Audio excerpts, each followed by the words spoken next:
Ողջույն 24 TV-ին շարունակում է աշխատանքը, տաղավարում այսօր իմ հյուրն է Հայ-Ակվե ազգային քաղաքացիական միավորման քաղաքական խորհրդի անդամ միջազգային եկետ Արմեն Մանվելյանը։ Բարև ձեզ, պարոն Մանվելյան։ Բարև ձեզ։ Շնորհակալ եմ ընկալվելու համար։ Ես եմ շնորհակալ հրավերքի համար։ Նախ խոսենք Գագիկ Ծառուկյանի հետ կապված 2 ամսով կալանավորման մասին, ինչպես նաև այսօր տեղի ունեցած ձերբակալության մասին Արեգնաս Մանուկյանի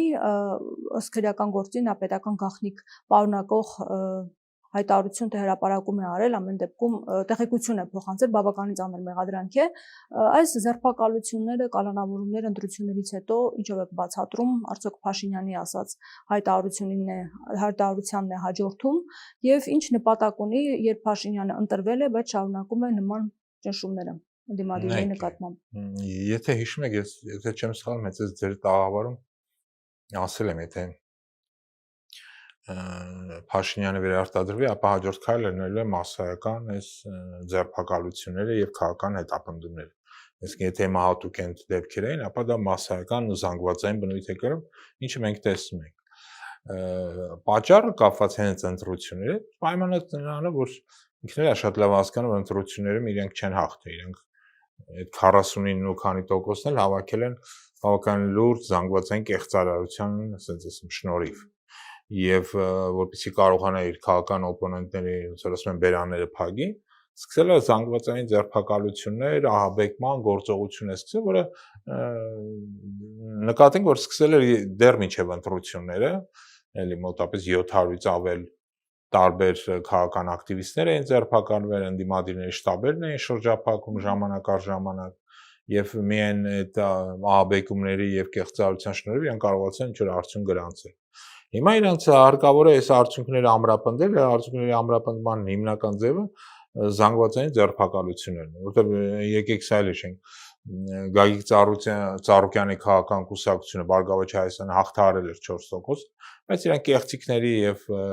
մանիպուլյացիաների շնորհիվ եւ կենտրոնական ընտրական հանձնաժողովի կեղծարարության շնորհիվ, որը 3 ընտրատեղամասում հրաժարվեց ճանաչել ընտրությունները, բայց նաև հրաժարվեց այնտեղ նոր ընտրություններ կազմակերպել եւ ապա այդ կեղծիքները հաստատվեցին այսպես կոչված սահմանադրական դատարանի կողմից եւ մենք ունենք այն ինչ որ ունենք։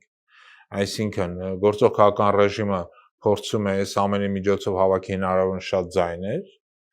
խորհրդանի մասին է խոսքը, որտեղ իրանք SPI-ին ունեն 3/5 այդ կեղծարարության շնորհիվ եւ Գագիկ Ծառուկյանի թողելով քաղաքական գործընթացներից դուրս, բայց սա իրենց բավարար չէ, իրենց որպեսզի այդ Բայրամովի եւ ընդհանրապես Բաքվի պահանջները կատարեն, ասես պետք է 2/3 եւ դրա համար էս ահաբեկման ձերբակալելով ինչ են վախի մթնոլորտ են ստեղծում, սարսափի վախի մթնոլորտ, մարդկանց ահաբեկում են, մարդկանց վախացնում են, մարդկանց հնարավորինս ծանր մեղադրանքներ են փորձում ներկայացնել, չնայած բոլորին էլ հասկանան, որ դա ամենը կեղծիք է եւ այդ ամենը քանդվելու է վաղտեր։ Մարդկանց փորձում են հնարավորինս դիսկոմֆորտի մեջ դնել։ Միջև ուր է հասնելու այս ամեն ինչը։ Սա իմ կարծիքով երկար է դեռ տևելու, որտեղ ինքը դեռ իր նպատակին չի հասել, ինքը դեռ չի կարողացել այսպես կոչված նոր խորհրդան ձևավորել, որտեղ կփորձի նաև դեպի իրեն բերել, ինչ մենք ոնց նախկինում ընդդիմադիր դաշտից չէ, վախացնելով կամ չգիտեմ փողով առնում էին մարդկանց, ոնց որ իմ լավ ընկերներից մեկն էր կոչում, դա անասնագողությամբ են զբաղվում, նա կփորձի սա հենց հողի վրա նույնը իրականացնել նաև այս խորհրդանում ընդդիմությունից փորձելով տանել դեպի իրեն։ Այսինքն ճնշումներ նաև падգամավորների վրա, որոնք ճնշումներ падգամավորների վրա, որոնք մանդատները վերցնելուց հետո հայտնվել են այլ ավելի ուժեղ են հայտնվելու այս ճնշումների ներքո։ Ճնշումներ լինելու եւ նրանց հարազատների, բարեկամների, մոտիկների նկատմամբ մենք գիտենք ժամանակին որ Հայաստան կորցող ռեժիմը կոչում ենք ավտորիտար, բայց արդեն վաղուց ինքը ավտորիտար չի։ Մենք գործ ունենք հստակ կերպով գծած բռնատիրական համակարգի, որը համոզված են, որ մեծամասնություն ստանալով խորհրդանորով այս բռնատիրությունը տանելու դեպի տոտալիտար համակարգի ձևավորման, որը այսինքն իր հերթին կբերի այլ զանգվածային լրատվամիջոցների նկատմամբ մասսայական վերահսկողության, ճնշումների կամ փակման գործընթացներ կսկսեն, մարդկանց ուղղակի Facebook-ում գրառման համար կսկսեն massայական ձերբակալել եւ այլն եւ այլն, այսինքն սա Այսինքն զուտ իր ծրագրերն իրականացնելու համար։ Զուտ Որովհետեւ դուք ասում եք իշխանությունը ամրապնդելու, բայց արդեն ամրապնդված չի, թե վերընտրվել է։ Չէ, 5 տարի։ Որովհետեւ բոլորն էլ հասկանում են, նույնիսկ իր Իշխանության կուրատորները հասկանում են, որ այս մարդու վիճակը շատ ավելի խախուտ է, քան թե կար։ Եվ հասկանում են խախուտ։ նրանով որ ինքը ընտրակեղծարարություն ինքը լեգիտիմ չէ։ Այդ Դե դրանով է դու խախտում։ ընդդիմությունը կարող անընդհատ դա ասել։ Հիմա դա եթե միջազգային հանրությունը ընդունում է, Չէ, միջազգային հանրությունը, շնորհավորում է։ Միջազգային հանրությունը, երբ որ իրեն շնորհավորում է, իրեն նաև հիշեցնում է, որ դու լեգիտիմ չես,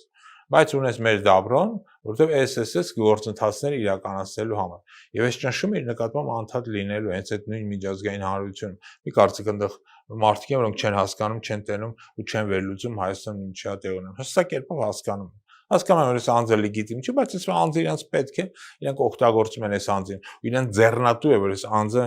հստակ կերպով լեգիտիմ չլինի։ Որտեղ ինչքան ինքը թույլ է, այնքան իր նկատմամբ ճնշումը դրսից էլ ավելի ուժեղ է։ Ինչքան ինքը թույլ է, այնքան նրանից ավելի զիջումներ կորզել է, ավելի հեշտ է դառնում։ Դրա համար չէ, ամեն ինչ այնպես միանշանակ չի, որ ակնհայտ է, որ իր համար խնդրահարույց էր այն հարցը, որ փաստորեն 600,000 մոտ մարդ իրեն դեմ է, 550 քանի հազար 3 ընդդիմադիր ուժերին տված ձայներ էին, բայց ընդհանուր ավելի շատ է կազմում այո մյուս ընդդիմադիր ուժերի հետ կապված եւ նա ասում էր ինչպես է հնարավոր, որ այդքան մարդ փաստորեն պատերազմին է կողմ, Արցախյան հարցը բացելուն է կողմ, ինչպես է դա հնարավոր եւ բացայտ խոսել է այդ մասին։ Հիմա ինքը չի կարող չէ այդքան մարդու լրացնել։ Թե լիդերներին կալանավորելով, բռնաճնշումներով կարող է սկսել մարդկանց մեծ մասը նախընտրում է չխոսել, մարդկանց մեծ մասը հա ինքը կարա գնա ընտրություններին քվեարկի, բայց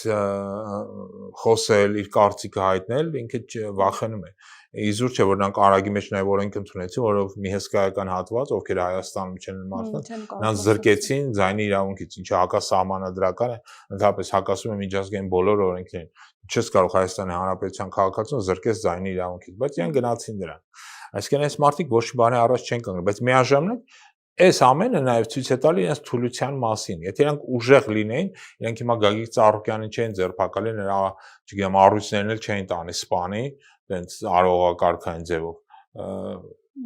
Կզբաղվեն արդեն, չգիտեմ, պետականաշինության ինչ որ գործերով։ Գագիկ Ծառուկյանը խորհրդային հաստոն չանցավ իրենց նաև Սամնադրության դատանի որոշմամբ, հիմա կամ ԿՀ-ի որոշմամբ, բայց հիմա ինչու է այս հաշվի հարդարը նկատվում։ Ո՞ց եմ կրկնում, հաշվի հարդարի նպատակն է Հայաստանում վախի մթնոլորտ ստեղծել։ Իրանք հստակ կերպով հասկանում են, որ իրանք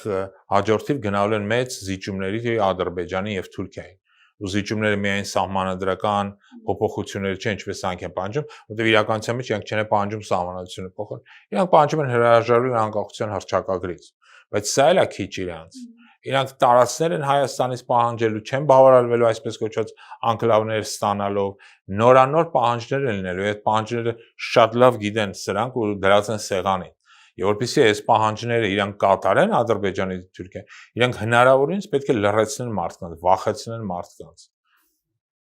Եվ այդ պայմանները առաջիկայում այդ հանրակրվեի հետ կապված այս այո, եւ այդ հանրակրվեն որոնք,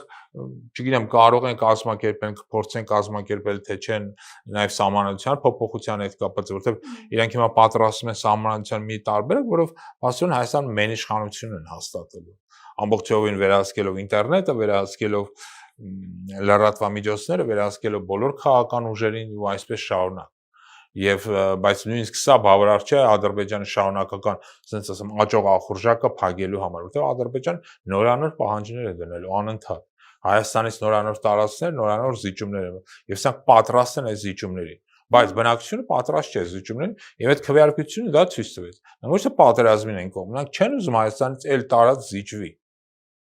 Դրա համար գնացին եւ դեմ քվեարկեցին այս անձին, քթան տարբեր քաղաքական ուժերի եւ նրանց կողմ քվեարկեցին, ով ում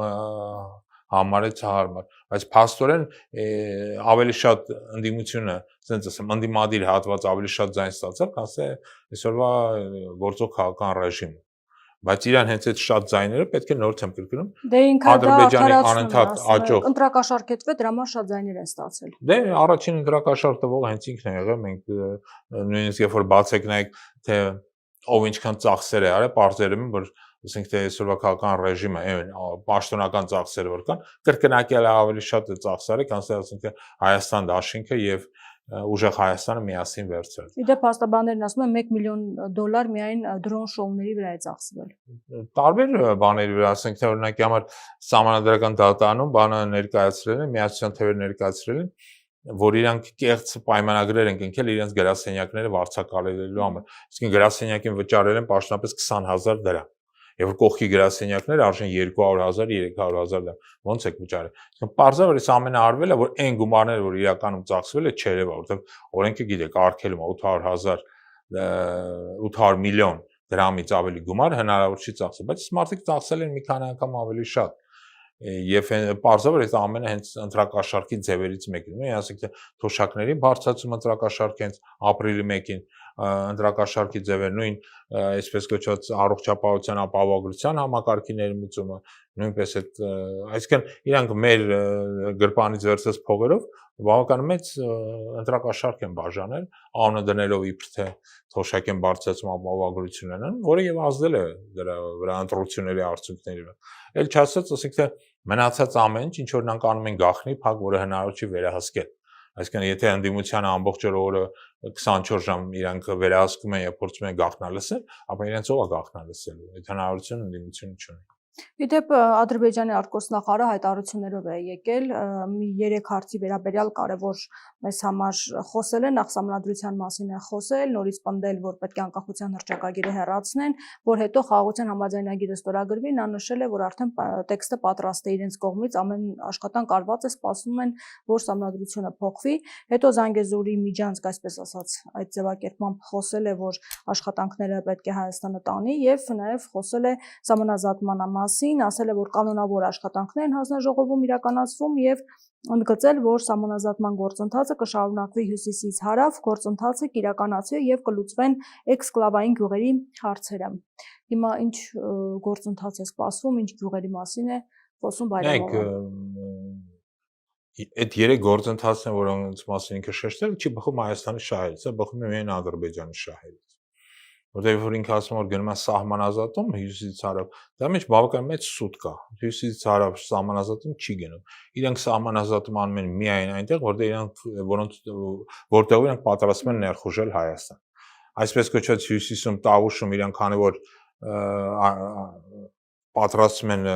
վերցնել, այսինքն հայկական կողմ պատրաստում են նվիրել այսպես կոչված անկլավները, որը ինքը արդեն անկլավել չի կոչում, էքսկլավ է կոչում, ինչը ինչ է նշանակում, ինչը նշանակում, որ իրենց նաև խոսք են տվել ճանապարհ դեպի այդ անկլավը, այսինքն որ անկլավը ճանապարհ ունի հիմնական տարածք է, սա արդեն դառնում է էքսկլավ։ Այսինքն իրանց եւ այդ տարածքն են խոսել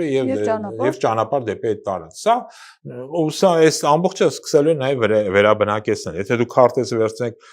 եւ Տավուշի տարածքները նայեք, ապա կտեսնեք սա հանգեցնում է նրան, որ սահմանամերձ Տավուշի գյուղերը եւ քաղաքները դառնում են, իրանք են դառնում էքսկլավներ։ Իրանք են շրջափակման մեջ հայտնվում, իրանք ճանապարհն է դեպի հիմնական Իջևանի մյուս տարածքների հետ դառնում շատ վտանգավոր, հենց անցնող իսկ եթե իրանք վերեն այդ այսպես կոչված այդ անկլավներում վերաբնակեցնես, դա իրենք անելու են մեծ թվով ադրբեջանցիներ, որոնք լինելու են զինված, էլի ոչ թե այդ զինված մարդիկ արդեն եղանակ են փոխելու տարածաշրջանում եւ բարձա ոչ ոք չի ցանկանա հայկական գյուղերի բնակության մի մասը թողելու է արտագաղթ, ոչ ոք չի ցանկանա զինված ադրբեջանցիների կողքին օր ու գիշեր ապրել, իր երեխաները գնան դպրոց, եւ որ իրանցից 100 մետրի վրա ինչ որ զինված մարդիկ են կանգնած Հայաստանի տարածքում, արդեն ոչ թե սահմանի։ Աստեն Ադրբեջանը ոչ մի հարցում հետքալ չի անում կամ բացարձակ փոխզիջում չի լինում, ուղղակի զիջում է լինում։ Ոչ մի փոխզիջման մասին ինչ է զիջել Ադրբեջանը, միջևը մենք չենք հասկանում։ Այսինքն զամանազատման արդյունքում ոչ մի բան չի զիջել։ Միայն Հայաստանը ստացել է, Արցախը ստացել։ Առաջարկում էր, ասում էին թող մնա անկլավների հարցը այնպես, ինչպես որ կա, փաստորեն դա էլ չի համաձայնվում։ Իհարկե, ասենք թե իրանք Արցախյանն են վերցնել, շատ տրամաբանական կլինի, ասել օքեյ, Արցախյանը թող ձերը լինի։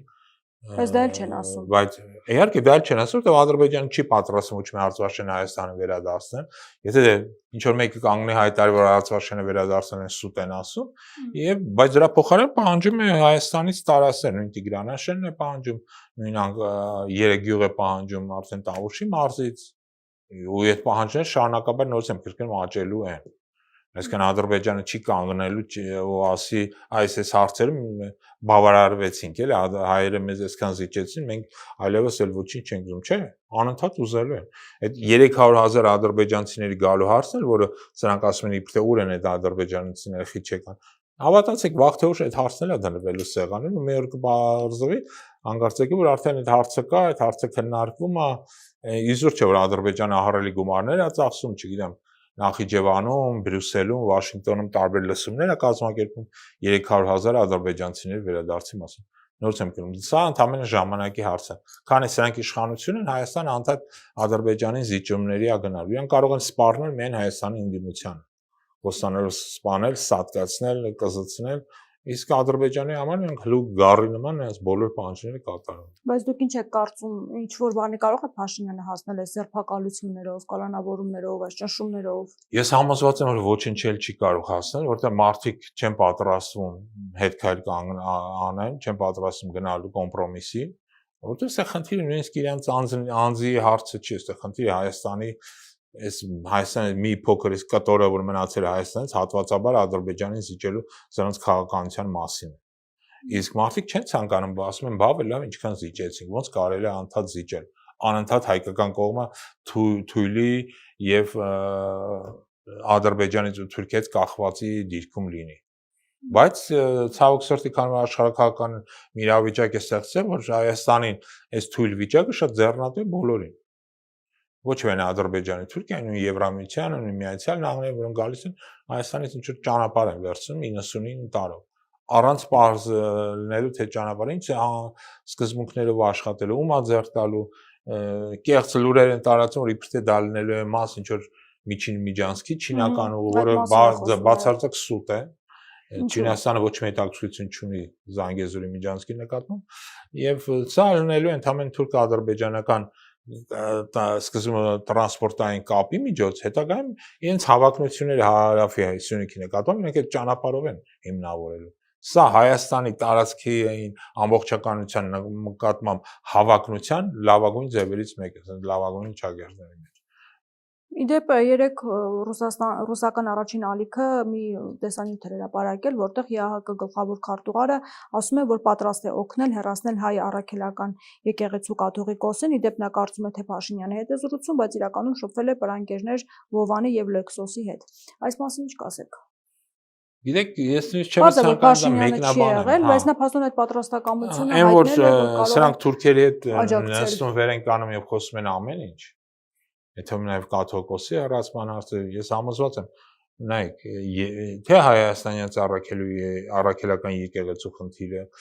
եւ թե ասենք թե անկախության հռչակագրի հարցը, եւ թե Հայաստանում գործող ընդդիմության խնդիրները, սրանք են հարցեր, որոնք բարձրացում է այսօրվա իշխանությունների առաջ Ադրբեջանը եւ Թուրքիան պահանջում, որպեսզի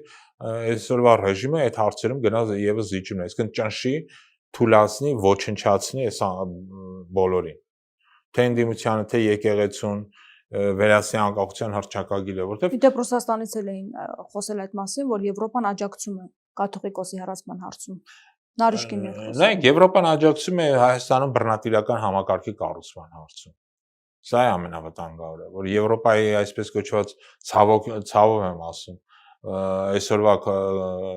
վարչակազմ, այսօրվա բյուրոկրատիան հանձինս ոմանը այդ Ուրսուլա ֆոն դեր Լայնը, իրանք ցանկանում են Հայաստանը բռնատիրական համակարգ լինի։ Ինչու՞։ Իրենց դա ձեռնատու է, որտեղ համոզված են, որ այս բռնատիրությունը վերջ-վերջը եթե իրանք դա պաշտպանեն ֆինանսավորեն, իրենց հնարավորություն կտա Ռուսաստանից ընդհանրապես կտրել եւ բերել իրենց ճամբարը կամ ասենք ասենք հակառուսական ճամբար բերել։ Այսինքն Փաշինյանին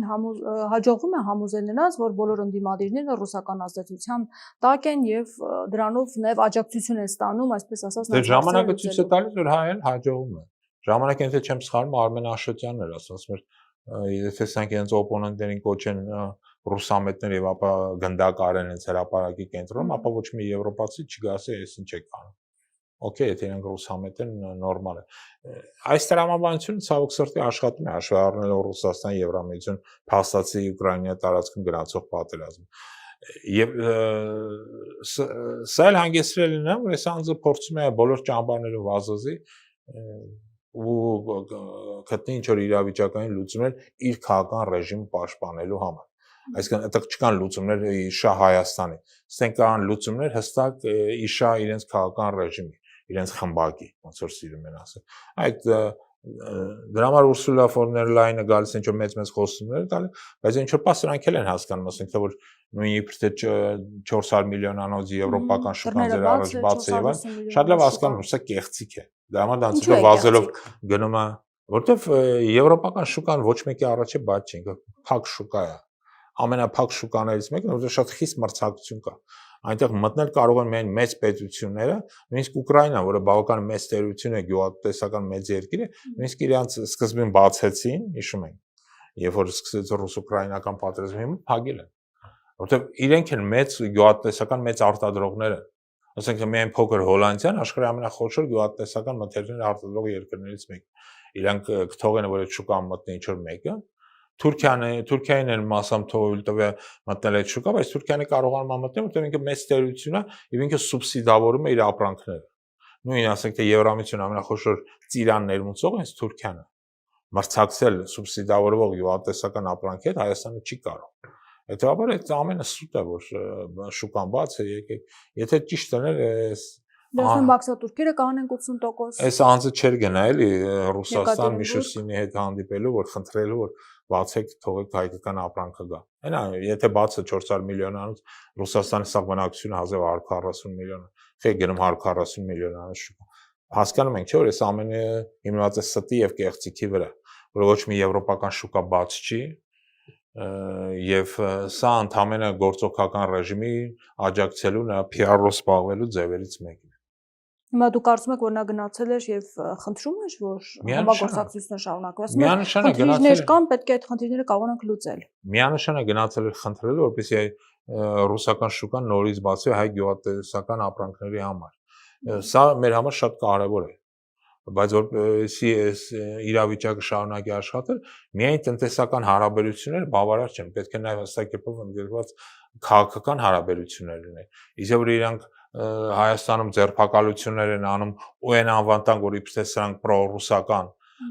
քաղաքական գործիչներ են, այլ իրանց են ձերբակալում։ Սա հասկանալի որոշակի մեսիջ է գնում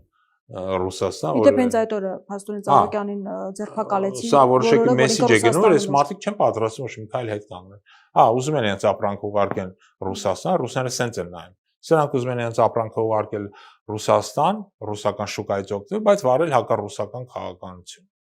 Ու ասեն, որ մենք գնում ենք դեպի Եվրոպա։ Գնում եք, իրենք էլ ասում են, գնում եք Եվրոպա, գնացեք։ Մեզանից ինչ եք ուզում։ Այսինքն նորից եմ գնում, սա չի բխում Հայաստանի շահերից։ Սա իրենց քաղաքական շիռը պահելու եւ Հայաստանում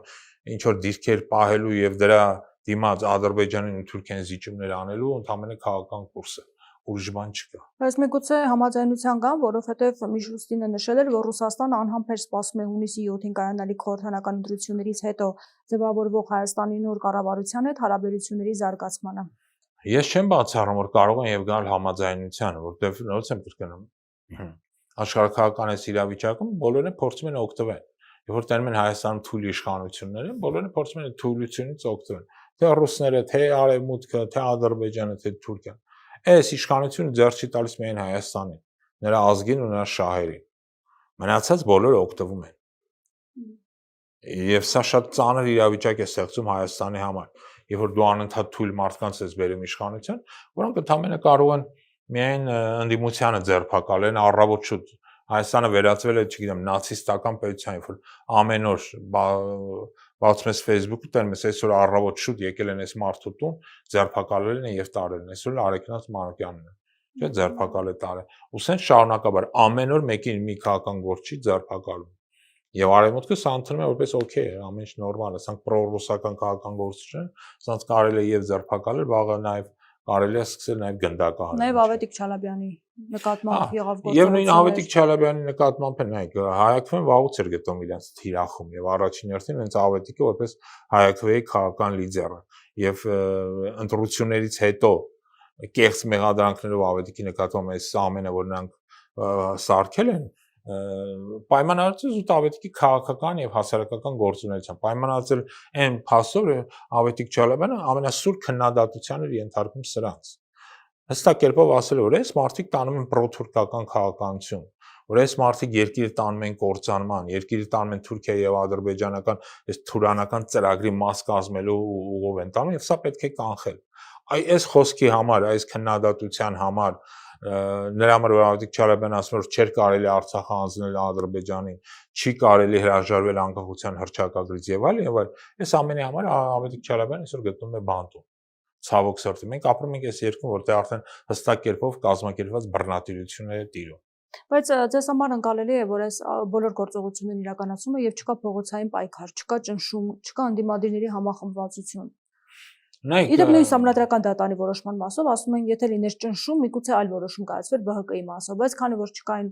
բավականաչափ մարդիկ, որոնք հավաքված են եւ դա շարունակական չէ, ընտրություններից հետո էլ մենք տեսանք, որ փաստորեն մարդկանց մեծ բազմություն չէր հավաքում ամեն դեպքում։ Ընդդիմությունը պետք է համախմբվի։ Ընդդիմությանը պետք է ընդհանուր համախմբում, այլ ոչ թե բաժանում ոնց որ կար։ Այսինքն պետք է ստեղծվի ինչ-որ որոշակի հարթակ, որի շուրջ համախմբվեն ընդդիմադիր հիմնական քաղաքական ուժերը, սկսեն համատեղ գործողություններ իրականացնել։ Այդ թվում եւ փողոցային շարժումը պետք է լինի ըստ օրենքի սահմանադրության, եւ խորհրդանի ներսում որոշակի ճնշումներ պետք է լինի։ Այսինքն եւ շատ կարեւոր է միջազգային հանրությանը ներկայացնել այն բռնաճնշումները, որ կան Հայաստանում, ցույցել որ Հայաստանում խոսքի ազատությունն է հետապնդվում, կրոնի ազատությունն է հետապնդման մեջ գտնվում, քաղաքական գործունեությունն է գտնվում հետապնդման մեջ, այսինքն հետապնդվում է այն ամենը, ինչ որ հնարավոր է հետապնդել կամ հնարավոր չէ նույնիսկ հետապնդել, այսինքն որ տեսնում ենք որ հարյուրավոր քաղաքական գործիչներ են ձերբակալվում ամեն առավոտ սկսում են նոր գործի ձերբակալման մասին լուրով։ Ու այս մասին պետք է բարձրաձայնել ու անդադ խոսալ։ Դե այո, բայց հիմա կբերի արդյոք սա ընդհանուր համախմբան, ես համոզված եմ, որ այս առումով քաղաքական գործիչները, լիդերները պետք է մեծ աշխատանք տանեն։ Չէ, նաև խոսելով, ինչու՞ չէ, նաև խոսելով,